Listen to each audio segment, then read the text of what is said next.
Hello everyone and welcome to my channel. My name is Kalica and you're gonna feel super spicy after watching this video. You're not giving me an ETA for a fix? I'll flood your ticketing system. At first I thought this story would have been more suited to petty revenge. However, after reading ProRevenge's Rule 1, in order for your story to be pro-revenge, it should involve you going out of your way and above and beyond to get revenge. I decided that it's better suited here, as I feel that I clearly went above and beyond. Hopefully you will find the story as amusing as I and my friends find it 10 years later. This happened around 2012. Back then I used to live in Southern Europe, one of the Mediterranean countries. I was a university student in a remote rural place. I had just moved to a new apartment, and naturally my first order of business was to make sure that I had a running internet connection. The problem was that due to the place I was living being so remote, there was only one ISP provider available. You didn't like the provider? Too bad. Anyway, I signed the necessary paperwork in time, moved to the new place, set up the router and all, and thankfully my connection is fine. That is until day 3 or 4 when out of nowhere my internet connection dies, but my phone line was working normally. Okay, no probs. I call the ISP to open a ticket. The representative tells me they'll get back to me soon. A few days pass by and I get nothing, so I decide to call them again. The representative tells me that they're still investigating the problem and they'll get back to me soon. Now, this is the point where I'm starting to get frustrated. I know that the internet in the area is fine. In fact, my next door neighbour's internet connection is great, so the problem must be something that is easily fixable. Right? Wrong. A week has passed by and I call them again. This time the representative tells me that they've investigated the issue and the problem is officially of unknown origin, which means that they cannot give me an ETA for the fix. I hang up the phone feeling sad and perplexed. As I contemplate my internetless existence, the representative words echo in my mind. Unknown origin. We cannot give you an ETA. Slowly, my sadness transforms into denial. How is this possible? My phone connection still works, so the line is still there, and I know for a fact that everyone in the area has a stable internet connection. This must be a simple bug that's easily fixable. This can only mean one thing. Some mofo has not been doing his job correctly. The denial becomes anger. How dare they tell me that they cannot give me an ETA? That should be illegal. What if my job depends on my internet connection? Not to mention that internet access is a basic human right. They're denying me my rights by not giving me an ETA. At this point, the issue stops being the internet connection. It's about the principle of the matter. As a human being and a customer, I am entitled to an ETA. I call the ISP again and I try to explain my flawless reasoning. No luck. The poor representative who listens to my rant tells me that the only thing I can do is to open a new ticket. Shocked by my inability to define my fate, I accept his offer and hang up. And then, a magnificent idea is born. Since the only thing I can do is open a new ticket, then that's exactly what I'm gonna do. From that point on, I was calling my ISP 2 to 5 times per day. Each time, I was telling the representative the same thing. This is what happened. I know there are multiple tickets with my name on them already, but I want you to open a new one. Most of the representatives were pretty amused by my story. Everyone complied. A month later, yes, a month passed without the issue having been fixed, I get a call from the regional tech executive of the ISP. The call goes like this. Executive with his long, angry rant. You must stop opening tickets, you're flooding our ticketing system. And more long, angry rant. At first, I was shocked at how aggressive the executive was. He was clearly one step away from starting to call me names, and I knew that the only reason this didn't happen was because the calls are being recorded. And then my shock transformed into a visible, glorious erection. You see, my friends, this is the point when I realized I was winning. Well, are you going to give me an ETA for a fix? We cannot give you an ETA. The problem is of an unknown origin.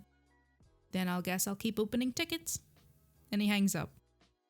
To cut a long story short, this exchange renewed my passion for crushing the souls of those who have wronged me, so I kept opening tickets at the same pace for another 30 to 40 days.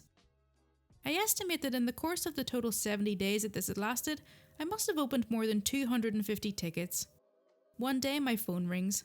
I pick it up, and it's an ISP representative who tells me this. Mr. OP, is this you? Your problem has been solved. Everyone at ISP is talking about you. Indeed, on that day my internet connection was back. The cool part about this, however, was that I had had internet all along. Remember my next door neighbour? She was kind enough to let me know her Wi-Fi password since day one. I catfished a former boss to get paid.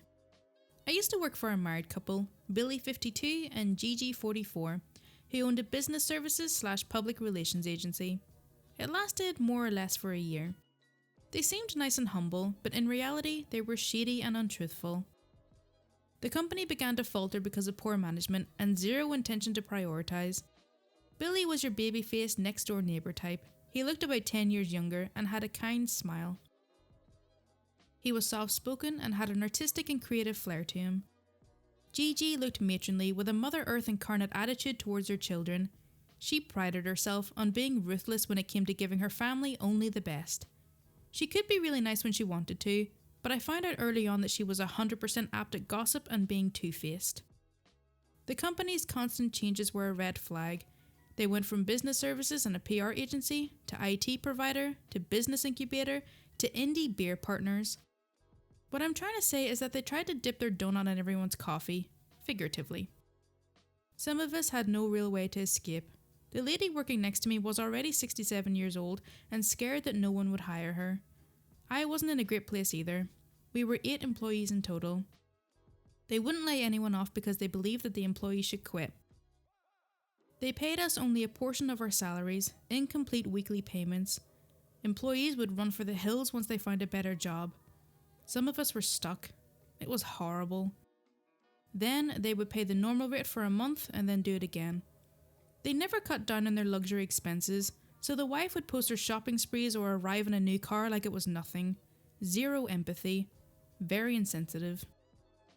The husband was obsessed with making it big time, so much that he sometimes failed to see an opportunity right in front of him. He said he was Coca-Cola's brand manager. I swear, I looked it up and I couldn't find any reference. Gigi had a display full of small local magazines, mostly about design and architecture. They were very proud to be a team member, but in reality, they had just helped them print 2 issues. They wanted big business only, but in the meantime, looked down upon tangible potential clients, like the young Latino couple who showed up trying to learn more about their services. They seemed lost because they wanted someone to help them set up a coffee business and had no idea how it was done. I talked to them and helped them into the waiting room. They even showed up with their baby in a stroller. That means they must have driven by and decided to come in. An impulsive client should be retained. The guy said his grandpa had a farm and he wanted to create an import-export company. Once Billy showed up, he listened for a bit, then kind of gave them a kind of abrupt dismissal. That was a jerk move because that couple opened up their own business with someone else and they even have a Facebook page. It could have been Billy. Billy lined his office walls with posters of Steve Jobs and Elon Musk. His wife, the chief enabling officer, put up signs on each room. The main employee area was the machine room. Billy's office was the chamber. The conference room was a meeting of the minds. Every time an employee disagreed with Billy during a brainstorming session, Gigi would call them aside and tell them that Billy is your boss. You need to know that he's brilliant and a genius. I want him to have that taste of success. I experienced that firsthand. I also hated brainstorming because it was never in my job description. They just wanted to pick everyone's brains. In the meantime, we had to see the Pandora jewellery, the expensive makeovers for their daughters, and the weekend at the spa updates on Facebook. Gigi's captions were usually about rewarding herself after a hard week, or because she deserved it. Oh, and I'd like to mention that they brought into the social guru phases about emotional direction. So if an employee ever got angry, Gigi would tell you, remember, the one who gets angry is the one who ends up losing. For anyone who's been in this situation, you may understand how painful it can be. You cannot leave the job because you've no other job waiting for you. And as pathetic as it may sound to some income is better than no income at all. This is an involuntary compromise, and it's abusive. Why were we expected to pay for their luxuries via incomplete wages? My best friend's ex is into coding and programming, and he agreed to help. If it didn't work out, at least we would have something to laugh about.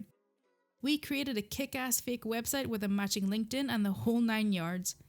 To make a long story short, this was supposed to be an investment company and my friend would be very casual, nothing too eager. He started by liking my employer's Facebook page, then comment. Before we knew, my boss took the bait and was engaging. They exchanged emails, and he was eager to share all of his projects and ambitious crap. On the other side, the investor sent him a list of requirements, like proof of concept, employer payroll, EIN number, etc. The investor agreed to work with him if they could prove they were legit and up to date. No bank account or confidential info was asked. Within 3 weeks, I was paid the equivalent to 2.5 months I was owed. The investor did an about face and never contacted him again. I left the job as soon as I could. My friend, who remained until she got paid, told me our boss seemed off and a bit down after he announced big things are coming, but it all seemed to deflate. I never disclosed what was really going on. Quick edit. My boss wasn't scammed into paying money to the fake website. He was catfished into getting up to date with employee salaries that he owed. I explained the story. For anyone who doesn't understand the story, no money was paid, asked from or wired from my boss to the investor. We baited his greedy character and told him that if he could prove everything was in order, the investment would happen, and this included the payroll. No confidential information was asked nor offered, seen or reviewed. He paid everyone what he owed them. The payment was made to each worker as normally. No one stole any money via any website. He just made the diligence. EIN numbers and what we asked for are not confidential.